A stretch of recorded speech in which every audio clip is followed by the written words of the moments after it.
As the orange glow of morning wakes the small town of Mount Airy, they're thankful at Northern Hospital. Last night we had an unusually slow night.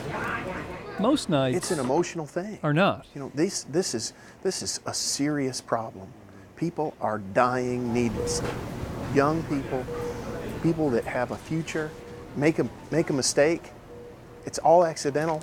When they take things that are supposed to help them, and then take them again, more of them, until what was once medicine becomes poison. They just want to get a high, they just want to get away, several reasons, and they show up dead. Honestly, I don't know why I'm still here. Or like Brooke, they get lucky. They've never heard of anybody taking the amounts that I've taken. She hurt her shoulder and a doctor prescribed some pills for her, and like so many, she thought, if one pill makes it feel a little bit better, then 2 pills will make it feel even that much more better. What she took to kill the pain nearly killed her. It was eating me alive. It consumed me totally, completely. This is a killer of our people. It surprises families way too frequently.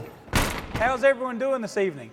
Good, good. The community is not. Now, we know the problem we're facing. Everyone's quite aware of that. The epidemic seems to be concentrated in smaller towns, more rural counties. Right now, as of November 29th, you are at 31 potential overdoses from prescription medications in Surrey County. Wilkes County, where Fred Brayson worked, was number 3 in America. It's not just going away, it's going to take concerted effort, and that's why we're here tonight, because this is not just any one group of people, it's everybody.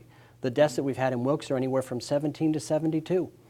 Both rich and poor, black and white. Early on, we realized that as law enforcement alone, we can't combat this issue by ourselves. All right, are we ready? Brayson would tell you. Law enforcement's over here. No one can. Physicians are over here. We've got faith community. That's why he's brought together as many segments of the community as he can. If we could get kids that I could actually talk to kids and parents. Like on this night in Mount Airy. Community education.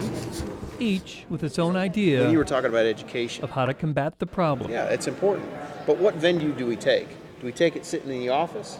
Do we take it in a big group, a small group? What's going to be effective? We're dealing with both ends of the spectrum. But these people know this stuff's bad, and they do it anyway.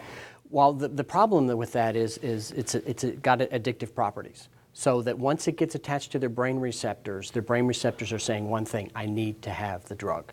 So it isn't just a matter of saying Monday, I'm quitting now. We need to change the public perception, too, of an addict. Brayson's all-community effort is called Project Lazarus, and it is, in a way, raising people from the dead or saving them from it in the first place. A lot of them will tell you, sarcasm is not the way. Bucolic towns like Mount Airy have 2 problems. First, kids often feel bored and end up playing a form of medical roulette. Younger people especially have had parties where they have a bowl full of pills and they have no idea what it is, and they just grab a few and pop them and see how they feel. Once they're hooked, either through roulette or off a prescription, the towns seem too small for anyone to hide, so they're afraid to admit their reality. Where do you go? What do you do? Okay, I have this problem. Now what? How do I fix it? We got to let them make people comfortable, that they can make a telephone call without being picked up. Project Lazarus is giving them a place to go in 6 counties in the Northwest Piedmont, but what you see happening is, as drugs get harder to get in the communities where we've started this initiative, you start seeing more demand for those drugs in the neighboring counties. So that's why it's critical that we roll this out in one big push to all 100 counties. Which they are over the next 2 years, and maybe even nationwide. Think of how many lives that can save. Thousands, literally thousands. If we just replicate what happened in Wilkes County, we had a 42% drop in overdoses in 1 year. What if you save one life? It can become infectious and contagious. Then you save 2 and you save 3. First thing you know, the community is into it. And towns like Mount Airy would have all their charm back. I have my life back. And more. Luckily, it's now. Bob Buckley, Fox 8 News.